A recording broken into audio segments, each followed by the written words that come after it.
नमस्ते दोस्तों। हम लोग एक ख़ास सवाल को लेके चलेंगे आज कि आप कैसे डिसाइड करते हैं कि कोई पर्टिकुलर इंसान दूसरे से ज़्यादा इवॉल्व्ड है या कम।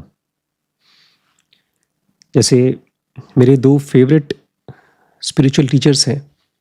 एक आचार्य रजनीश, जो बाद में अपना नाम चेंज करके ओशो बन गए, और एक टाइम पर तो अपने आप को कहलाते थे भगवान रजनीश। उन्हीं की देखा देखी कुछ और लोग भी हैं अपने आप को आजकल भगवान बुलवाते हैं।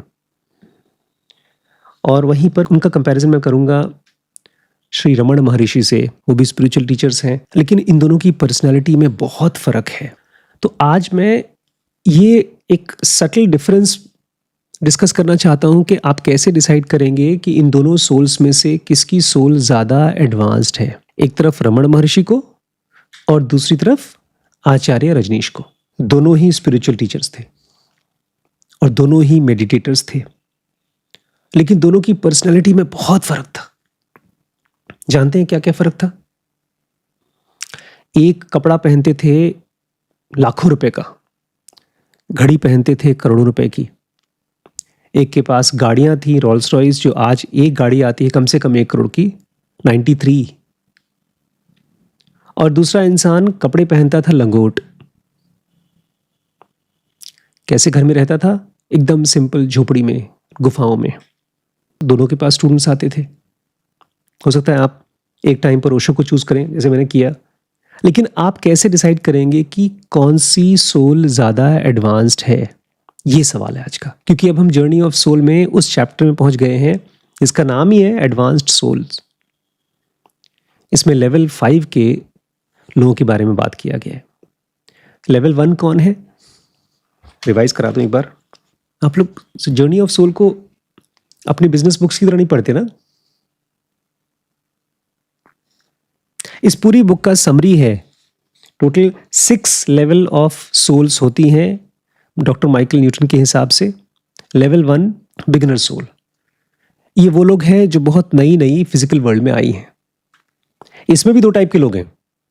एक तो वो जो बेचारे एकदम फ्रेश नए आए हैं, उनको कुछ पता नहीं, इग्नोरेंट है, ट्रूली इग्नोरेंट। और दूसरे हैं इमेच्योर सोल्स, जिनसे ढेर सारी गलतियां होती हैं। वो एक तरह से एनिमल की तरह बिहेव करते हैं, जैसा कि अभी टेररिस्ट लोगों ने किया।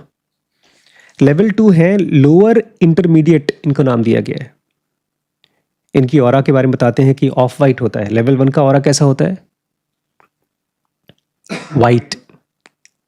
लेकिन सबसे खास बात है लेवल 1, लेवल 2, लेवल 3, इन तीनों में कि ये लोग किसी को भी गाइड नहीं कर सकते हैं, ना ही तो नेचर इनको अलाउ करती है गाइड करने के लिए। फिर जब आप लेवल 4 पे पहुंचते हैं, मुझे लगता है इसी पर ओशो थे, तब आपको एक जूनियर गाइड का मौका मिलता है। अब ओशो जैसा इंसान बहुत समझदार था।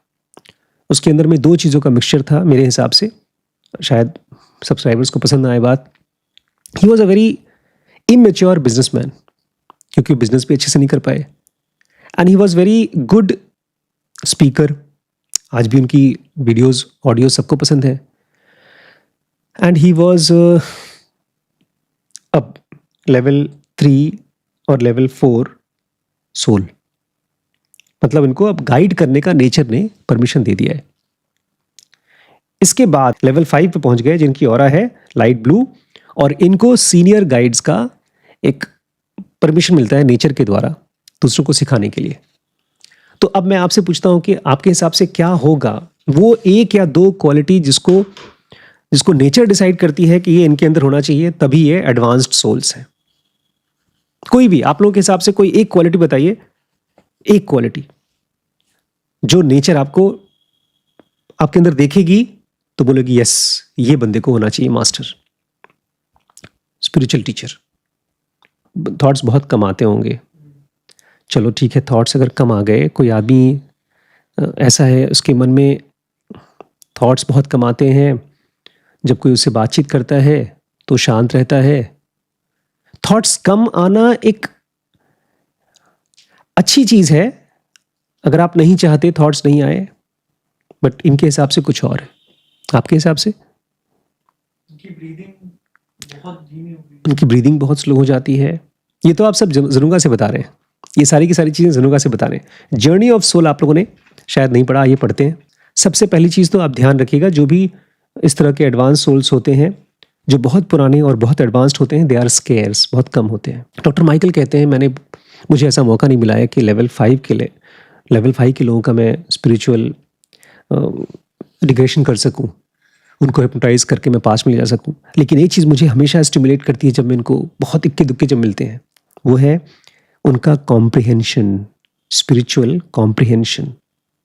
कॉम्प्रिहेंशन क्या होता है? मुझे बहुत परेशान किया था कॉम्प्रिहेंशन ने स्कूल में। किसी चीज़ की समझ। अच्छा, कैसे डिसाइड करते हैं कि हमारा कॉम्प्रिहेंशन गहरा है कि सुपरफिशियल है? आज मेरे साथ मान लीजिए कोई दुर्घटना हुई, कोई ऐसी बात हुई जिससे मैं हर्ट हो गया। अब मैं उसको समझने की कोशिश कर रहा हूँ, परेशान हूँ। मैं इसको कॉम्प्रिहेंड करने की कोशिश कर रहा हूँ। तो कैसे पता चलता है कि मेरे अंदर में गहरी कॉम्प्रिहेंशन हो रही है कि सरफेस पे कॉम्प्रिहेंशन हो रही है? इसका आंसर बहुत सिंपल है। सरफेस पे रिपीटेटिव है, वेरी गुड।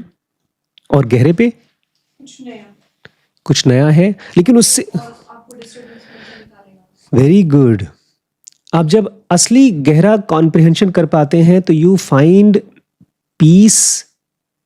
एक ऐसी स्टेट होती है जैसे आपका दर्द खत्म हो गया। तो ऐसे लोग, जो लोग एडवांस्ड सोल्स होते हैं, उनकी कॉम्प्रिहेंशन बहुत गहरी होती है and far reaching spiritual consciousness, बहुत दूर तक पहुंचने वाली स्पिरिचुअल कॉन्शियसनेस होती है। बहुत बार ऐसा होता है कि बहुत से लोग मुझे भी फ़ोन करते हैं, बताते हैं कि सर आप पास्ट लाइफ रिग्रेशन करते हैं तो मुझे बताइए, मैं करवाना चाहती हूँ, ये करवाना चाहता हूँ।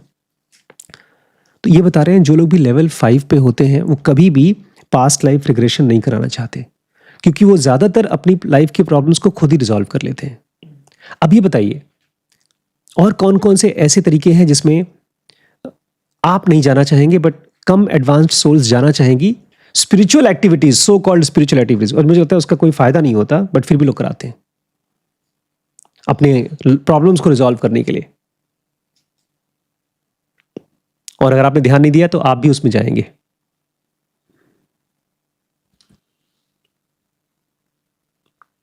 भगवान ने 5 उंगलियां क्यों दी हैं एक हाथ में? 5 अंगूठी पहनने के लिए। 10 उंगलियां 10 अंगूठी पहनने के लिए। अलग अलग नक्षत्रों की एक एक अंगूठी पहन लीजिए और जितने भी पूजा पाठ आप करा सकें उतने करवा लीजिए। जितने भी रिचुअल्स चाहे आपको समझ में आए चाहे ना समझ में आए करवा लीजिए। बेसिकली जो लोग भी एडवांस्ड सोल्स होते जाते हैं उनको ये समझ में आता है कि ये मेरी प्रॉब्लम है और ये लाइफ मेरे पास लाई है क्योंकि मैं कुछ मिस कर रहा हूं। वो ये नहीं कहते हैं कुछ गड़बड़ हो गई लाइफ के साथ, मुझे इसमें फंसा दिया। वो ये कहते हैं कि बॉस ये एक इक्वेशन है जिसका पार्ट मैं हूं। जैसे स्कूल में तो मैथ्स का एग्जाम हम लोग छोड़ देते थे, लेकिन ये एग्जाम तो छोड़ नहीं सकते। हम ही है, x इज इक्वल टू 1 2 3 या जो भी है। और कह रहे हैं ज्यादातर केसेस में तो जो लेवल 5 के सोल्स हैं वो इनकारनेटेड गाइड्स की तरह आते हैं, दूसरों को गाइड करने के लिए आते हैं।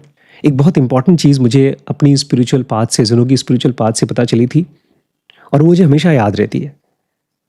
वो कहते हैं कि मतलब मेरे मन में क्वेश्चन था ये कि भगवान लोग, राम जैसे, कृष्ण जैसे लोग, जो कि एक तरह से एंशिएंट सभी ऋषि मुनियों से भी ऊपर माने जाते हैं, ऐसे लोग क्यों पैदा होते हैं यार? तो कहानी ये है कि ये लोग दूसरों का उद्धार करने के लिए पैदा होते हैं। फिर भी मुझे लगता था कि ये लोग तो इतने पावरफुल हैं, उद्धार वहीं से कर दें, आसमान से ही कुछ जादू टोना कर दें, उद्धार हो जाए। ज़ेनोगा ने इस चीज़ को मेरे लिए क्लियर किया। उसने कहा कि जो भी सोल्स धरती पर आती हैं उनको कुछ न कुछ ठीक करना होता है अपनी लाइफ में। ज़्यादातर सब चीज़ें ठीक कर चुके होते हैं, लेकिन अब माइक्रो लेवल पे ठीक करना होता है। ये लोग ऐसे हैं जैसे कि एक बहुत अच्छा सिंगर, लेकिन अब उसकी सिंगिंग में जो मिस्टेक्स हो रही हैं कोई नहीं पकड़ पा रहा है, लेकिन कौन पकड़ रहा है? खुद पकड़ रहा है। तो ऐसे लोग धरती पर आते तो हैं और बहुत छोटे छोटे लेवल पे काम करते हैं, माइक्रोस्कोपिक लेवल पे।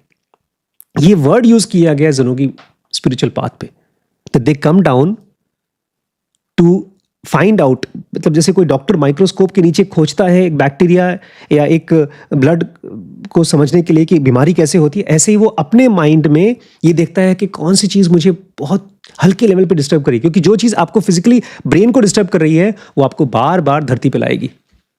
ये लोग, मुझे लगता है ऐसे लोग हैं जो लोग जिंदगी के साथ में अब परेशान नहीं है, अब खेल में घुस गए हैं। जैसे टेबल टेनिस खेलते हैं या लॉन टेनिस खेलते हैं, एक चाल लाइफ की, मतलब इस पूरे यूनिवर्स की, एक चाल मेरी, चल देखते हैं तो क्या फेंकता है, मुझे दोबारा इस दुनिया में फंसा पाएगा कि नहीं पाएगा। और फिर बार बार लाइफ जीत जाती है, फिर कभी कभी ये लोग जीत जाते हैं, ऐसे करके इनका खेल चलता है। तो ये लोग एक स्पेसिफिक काम लेके आते हैं। जैसे कृष्ण भगवान आए 2 काम के लिए, एक तो भाई कंस को मार करके वहाँ उद्धार करना जहाँ पर वो पैदा हुए थे, वृंदावन मथुरा वगैरह सब, और दूसरा यहाँ पर एक धरती को एक ऐसी गाइडेंस देने के लिए जो आगे हजारों साल तक लोगों को गाइड करेगी। क्या देने के लिए? भगवत गीता। अब रमण महर्षि यहाँ पर आए हैं तो उनको एक अपनी तो ठीक है, अपना तो उन्होंने उद्धार कर लिया, वो सेक्शन 3-4 क्रॉस कर लिया, एक सेज हो गए, ऋषि हो गए, अब उनको कैंसर भी होता है, कोई दिक्कत नहीं होती, लेकिन उनके थ्रू एक स्पेसिफिक काम होने वाला है, और वो है दुनिया को कुछ खास एक तरह से टॉर्च लेकर आए हो। माइक्रो रिफाइनमेंट लिख लीजिएगा। जब भी आपको किसी चीज पर गुस्सा आए, आपका मन का खाना न बने, आप कुछ कहीं आपसे किसी की बहस हो जाए, जब भी कोई छोटी मोटी प्रॉब्लम हो, तो समझ लीजिएगा बॉस ये लोग तो आए हैं माइक्रो रिफाइनमेंट करने के लिए और मैं यहां पर मैक्रो में फंसा हुआ हूं। मैक्रो समझते हैं ना? अभी तक बड़ी बड़ी चीजें, अभी तक मुझे ABCD नहीं आई और ये लोग ग्रामर पढ़ रहे हैं, ऐसे समझ लीजिएगा। एक जन का एग्जाम्पल लेते हैं, डॉक्टर माइकल न्यूटन, कि आप कभी कभी उनको पहचान लेंगे जब वो पब्लिक फिगर बन जाते हैं, जैसे मदर टेरेसा। ये कि बहुत एडवांस्ड सोल है, लेकिन ज्यादातर जो एडवांस सोल्स होते हैं वो प्रेफर करते हैं कि हम चुपचाप बिना पब्लिक के फेस में आए, बिना फेमस हुए काम करते रहें, और वो भी अच्छा काम करते रहते हैं विदाउट डिस्प्लेइंग सेल्फ इंटेलिजेंस।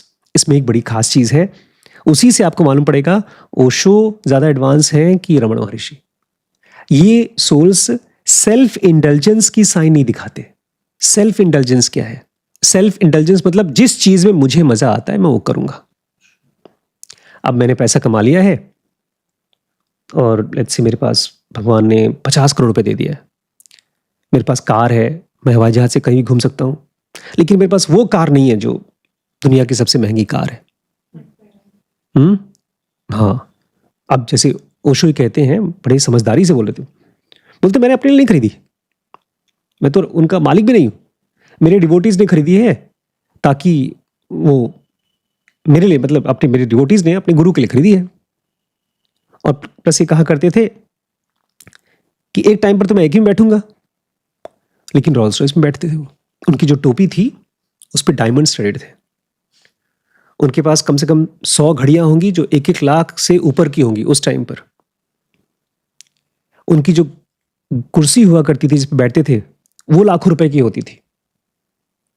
अब देखिए, हो सकता है वो बहुत वाइज, बहुत ही ग्रेट सोल हो, लेकिन फिर भी मेरे लिए, मतलब एक ऐसा आदमी जिसको ऐसी चीजों को देख करके लालच होता है कि मेरे पास भी होना चाहिए, तो मेरे हिसाब से वो एक सेल्फ इंडल्जेंट गुरु थे। बल्कि उन्होंने तो अपनी किताब में साफ साफ जगह कहा है, आई एम रिच पीपल्स गुरु, गरीबों का मैं गुरु नहीं हूं। वहीं पर रमण महर्षि जैसे लोग, जब उनको खाना दिया जाता था, खाने की प्लेट में आम के टुकड़े सबको दिए जा रहे हैं बराबर बराबर, उनके खाने के प्लेट में 2 टुकड़ा रख दिया, सबको 1-1 मिल रहा है, उनको 2 मिल गया, तो खाना नहीं खाते थे। सुबह सुबह सबसे पहले जाते थे किचन में बर्तन मांजने के लिए, सब्जी काटने के लिए। ये है गुरु जो कि कम सेल्फ इंडल्जेंट है। जो भी इंसान पैदा हुआ है वो तो सेल्फ इंटेलिजेंट होगा ही, लेकिन जो लोग एडवांस्ड होते हैं वो फिजिकल बॉडी के ऊपर भी डिपेंडेंट नहीं होते, और इन लोगों की जो फुलफिलमेंट होती है, जो खुशी होती है, वो कहां से मिलती है? दूसरों की जिंदगी को ठीक करके। अब देखिए, हम लोग ना, ज्यादातर लोग, अब तो ऐसी लाइफ हो गई है कि पहले तो किसी की जरूरत भी पड़ती थी यार, अब तो जरूरत भी नहीं पड़ती दूसरों की। अपने घर में रहो, बस थोड़ा बहुत अपने मन का मैगी वैगी बना लो, कोल्ड ड्रिंक पी लो, बस चीनी चाहिए, नमक चाहिए थोड़ा स्वाद के साथ, और मोबाइल चाहिए, और आप घंटों घंटों बिता सकते हो। यह है एक्सट्रीम सेल्फ इंटेलिजेंस। और उसमें भी मुझे तो ताज्जुब हो गया उस बच्ची को देख करके जिसने इसलिए सुसाइड कर लिया क्योंकि उसके फॉलोअर्स खत्म हो गए। जो लोग सेल्फ इंटेलिजेंट होते हैं ना, वो लोग अपने इश्यूज को ये मान के चलते हैं कि बाहर कोई कॉज कर रहा है, और इसीलिए ये लोग बहुत आसानी से डिस्टर्ब भी हो जाते हैं। और वहीं पर जो लोग एडवांस्ड सोल्स होते हैं वो किस चीज में खुशी पाते हैं? वो दूसरों की लाइफ को ठीक करने में। आचार्य रजनीश जो थे ना, वो बहुत चिढ़ते थे गांधी जी से, बहुत ज्यादा। मालूम है, बचपन में एक सीन बताते हैं उनकी बायोग्राफी में, मुझे पता नहीं सच बोलते थे कि कितना झूठ बोलते थे, क्योंकि हर किताब हर पेज में फड़े मारते थे वो। खूब लंबी लंबी बड़ी बड़ी छोड़ते थे। बोलते हैं एक बार मैं ट्रेन में, मुझे सुनने में आया कि गांधी जी आ रहे हैं हमारे स्टेशन पे, जबलपुर में पता नहीं कहाँ पर। और मुझे बड़ा अच्छा लगता था बचपन में कहानी, मुझे था मैं ओशो की तरह बनूंगा, लेकिन कभी बन नहीं पाया और बनने का मन भी नहीं है। बोलते मेरी नानी बहुत प्यार करती थी और उसने मुझे 3 चांदी के सिक्के दिए थे कि जा बेटा, बहुत अमीर थी उनकी नानी। बोलते जब गांधी जी को मैं मिलने गया तो ट्रेन लेट हो गई। 1 घंटे 2 घंटे लेट नहीं हुई, 12-15 घंटे लेट हो गई। और जब गांधी जी आए तो पूरे स्टेशन पे ढेर सारे लोग जो रुके थे वो सब एक एक करके चले गए थे। 12 घंटे कौन वेट करेगा? स्टेशन पे खाली 2 लोग रुके थे, एक ओशो, उस समय उनकी उम्र थी 7-8-10 साल बस, और दूसरा स्टेशन मास्टर। 12 घंटे रुके हैं, मतलब दिखा रहे थे मैं कितना करेजियस हूं। फिर बोलते हैं जब गांधी जी आए उन्होंने मुझे देखा तो सरप्राइज होने का मौका गांधी जी के लिए मेरे लिए बहुत झटका लगा कि ये है गांधी जी। बोलते उस जमाने में गांधी जी एक दान पेटी लेकर घुमा करते थे, एक डब्बा जिसमें कि लोगों से दान मांगते थे। और जैसे मुझे देखा तो स्टेशन मास्टर ने कहा आपको इस बच्चे से मिलना चाहिए। बच्चे का सोचिए 12 घंटे से आपके लिए वेट कर रहा है। तो बोलते हैं बजाय मुझसे बात करने के लिए वो मेरी जेब पर देखने लगे। और वो कपड़े जो थे, उस समय का कपड़ा जो पहनता था एकदम ऐसा कपड़ा था जो थ्रू एंड थ्रू दिखता था, तो जेब में सिक्के दिखाई दे रहे थे। तो खट से मेरे सामने उन्होंने रख दिया अपना डब्बा कि दान दो पब्लिक के लिए। बोलते मैंने निकाल के 3 सिक्के डाल दिए उसमें। अब मुझे थोड़ा सा डाउट है क्योंकि 10 साल का बच्चा, बोलते हैं 3 सिक्के ऐसा था, पूरा 1 महीने का मेरा पैसा था, पॉकेट मनी। खैर अगर किया हो तो बोलते हैं मैंने उसमें 3 सिक्के डाल दिए और उसके बाद वो डब्बा उनसे छीन लिया। मैंने कहा किस लिए है डब्बा? बोलते हैं तुम तो, बोलते गांधी जी बोलते हैं पब्लिक के लिए, उनकी हेल्प करने के लिए। बोलते मेरे यहाँ बहुत गरीब आदमी, उनको मैं हेल्प कर दूंगा। तो इस तरह से जब वो कहानी बताते थे ना, तो वो एक फ्रेम करते थे कि गांधी जी जैसे लोग, जो लोग एक तरह से लंगोट पहनते हैं, कम कपड़ा पहनते हैं, दूसरों को हेल्प करने के लिए आश्रम बनाते हैं, उनके हिसाब से ये लोग उतने स्पिरिचुअल नहीं है। लेकिन सच पूछिए तो एक स्पिरिचुअल लेवल पर, पॉलिटिकल लेवल पर इतना बड़ा काम किया है गांधी जी ने, जिसकी वजह से आज हमारे देश में डेमोक्रेसी है। अभी भी बहुत से ऐसे देश हैं जहां पर डिक्टेटरशिप है। Democracy is better than dictatorship. खैर हम लोग ड्रिफ्ट कर गए।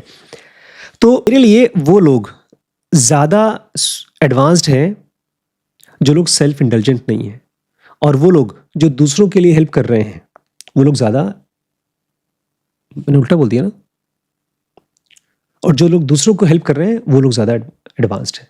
एक और बड़ी इंपॉर्टेंट चीज है, अगर कभी आप लोग डिसाइड करते हैं कि यार मुझे लेवल 5 पर पहुंचना है, तो कैसे आप चेक करेंगे? They focus less on institutional matters and more on enhancing individual human values. ये लोग संस्थाओं के कार्यभार पर, यह संस्था कैसे चल रही है, कौन पावर में है, किसको निकाल दें, किसको रखें, इस चीज में बोर हो जाते हैं। कृष्णमूर्ति बहुत बोर हो जाते थे ऑफिस मैटर्स में, और वहीं पर किसी से मिल करके उसकी अगर वैल्यू बढ़ा सके, उसका लेवल बढ़ा सके स्पिरिचुअल, ये उनको बड़ा अच्छा लगता था। यही काम कृष्णमूर्ति और रमण महर्षि ज्यादातर समय करते थे। कृष्णमूर्ति तो दिन में करते थे, रमण महर्षि 24 घंटे करते थे। रात को 2 बजे भी उनके पास आपको जाना है, खुला हुआ है दरबार, जाओ मिलाओ। और सबसे इंपॉर्टेंट चीज जैसे कि रमण महर्षि के लिए है कि ये लोग कल्चरल मेन स्ट्रीम बनाते थे। मतलब आज अगर मंदिरों की आप बात करें कि मंदिर क्या है, किस लिए बने हैं, तो रमण महर्षि का आश्रम आपको वो कल्चरल बैकग्राउंड देगा। एक बहुत बड़ा, बहुत पुराना मंदिर है, हजारों साल पुराना मंदिर, उसमें जाकर रमण महर्षि बैठ जाते थे बचपन में, और क्या करते थे पता है? समाधि में चले जाते थे। वो बहुत पुराना मंदिर है, हजारों साल पुराना। और रमण महर्षि अभी कुछ साल पहले गए हैं धरती छोड़ करके। आज भी उस मंदिर में वो गुफा है जहां पर उनकी फोटो रखी हुई है। तो जो हजारों साल पुराना मंदिर है उसका कल्चर फिर से रिवाइव करते हैं ये लोग, रमण महर्षि जैसे लोग। दो टाइप के ब्रेन होते, मतलब दो ब्रेन के हाफ्स होते हैं, राइट हाफ और लेफ्ट हाफ। और दोनों की क्वालिटी जानते हैं आप लोग? राइट हाफ वाले कैसे करते हैं? जिनका ब्रेन, राइट ब्रेन डोमिनेंट है, वो लोग कैसे कैसे लोग हैं? Left brain logical, analytical, mathematical, वो हर चीज को मैथमेटिक्स से देखेगा, सही गलत वगैरह वगैरह। और राइट ब्रेन कैसे देखेगा? आपकी तरह creative mind, music, colour, painting, fashion. तो हम लोग इस कमरे में जितने भी लोग हैं वो कौन से हैं? Musician, right brainer. आप भी राइट ब्रेनर हैं? Right brainer, right right. तुम लेफ्ट हो? मुझे म्यूजिक, आर्ट और क्रिएटिविटी नहीं समझ आता। राइट ब्रेन मतलब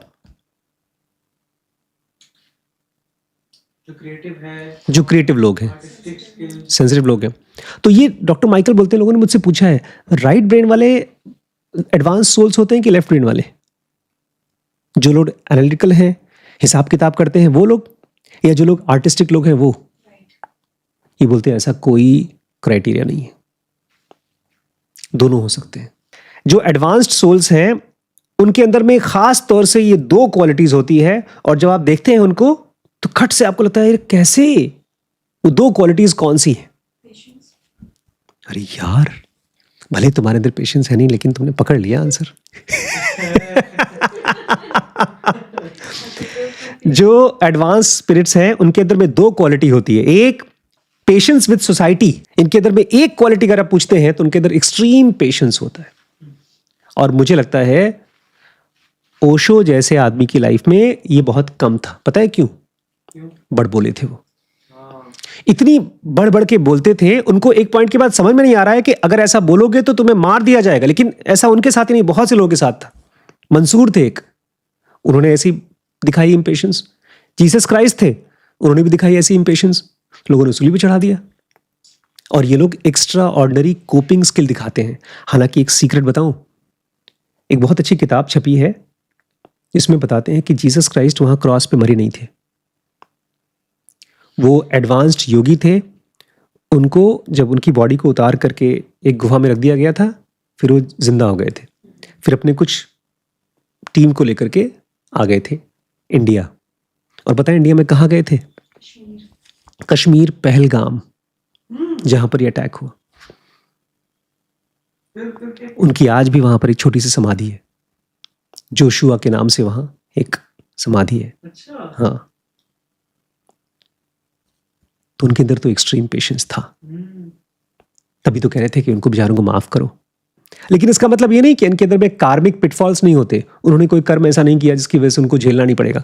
अगर उन्होंने कोई कर्म नहीं किया होता तो यहाँ पर धरती पर आते नहीं।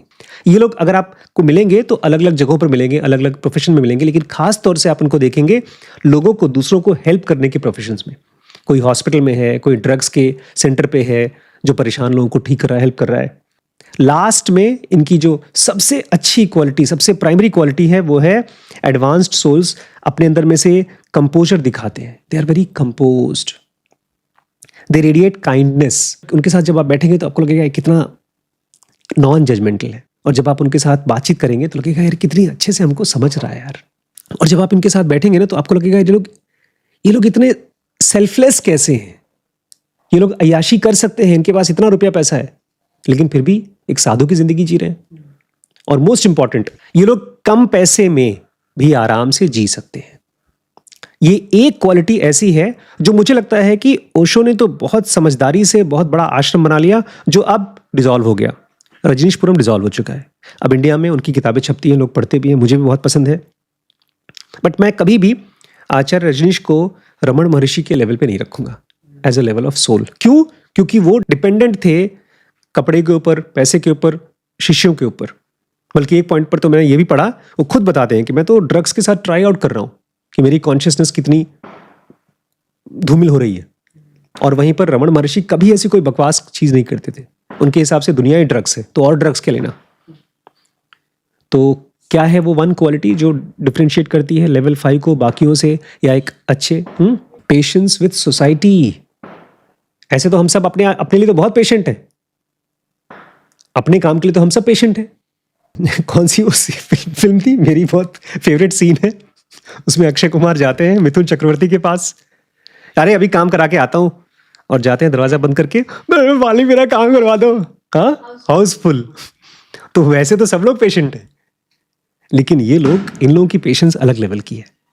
ये लोग दूसरों के साथ पेशेंस होते हैं, प्लस ये लोग फिजिकली बहुत इंडिपेंडेंट होते हैं, कम से कम चीज़ों के साथ भी आराम से रह लेते हैं, क्योंकि बहुत पुरानी सोल्स हैं। अभी आप देखेंगे जो हम रिग्रेशन करेंगे, एक लेडी है जो एडवांस्ड सोल है लेवल 5 की, वो पास्ट लाइफ रिग्रेशन कराने आई है। माइंड ब्लोइंग है उसकी हिस्ट्री, उसके पास्ट लाइफ में क्या थी, जब आप सुनेंगे तो आप भौचक्के रह जाएंगे। तो वो हम लोग कल पढ़ेंगे। और दोस्तों ये पूरी की पूरी सीरीज अवेलेबल है dkbrains.com पे, जर्नी ऑफ सोल के नाम से।